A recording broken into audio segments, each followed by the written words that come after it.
दरम्यान या दुर्घटनेच्या संदर्भात ज्या ज्या प्रतिक्रिया समोर येतात त्या आम्ही तुम्हाला ऐकवतोय, त्यातीलच काही प्रतिक्रिया आपण पाहूयात। आता मी विभागीय आयुक्त, तहसीलदार आणि पोलीस कमिशनर यांच्याशी बोललो आहे।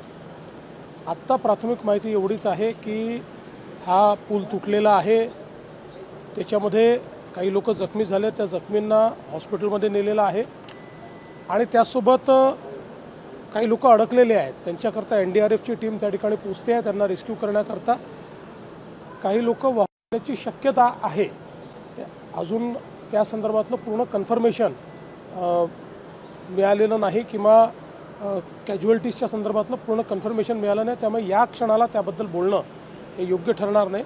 पूर्ण माहिती याची मिळाल्यानंतर याच्यावर आपल्याला माहिती देता येईल। आत्ता प्रशासन तातडीनं सगळी मोबिलायझेशन करून आणि लोकांना कसा दिलासा देता येईल अशा प्रकारचा प्रयत्न चाललेला आहे। तिथे गेलेले आहेत, वेगवेगळ्या माहिती मिळते।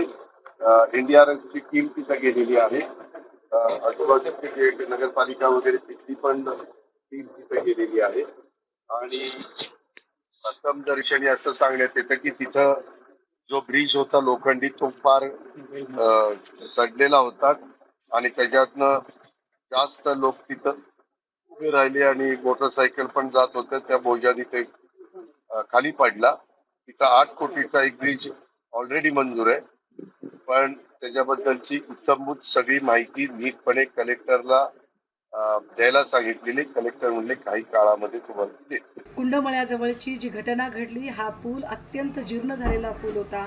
ग्रामस्थांनी वारंवार नवीन पुलाची मागणी केली होती, मात्र लोकप्रतिनिधींनी ही बचा गया है, वो हॉस्पिटल में इलाज के लिए भेजे गए।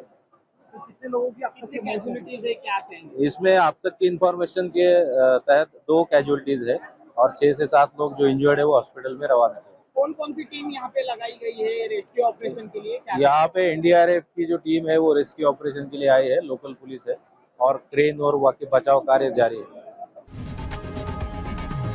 लोकशाही मराठी ऐका, पहा, जागरूक रहा।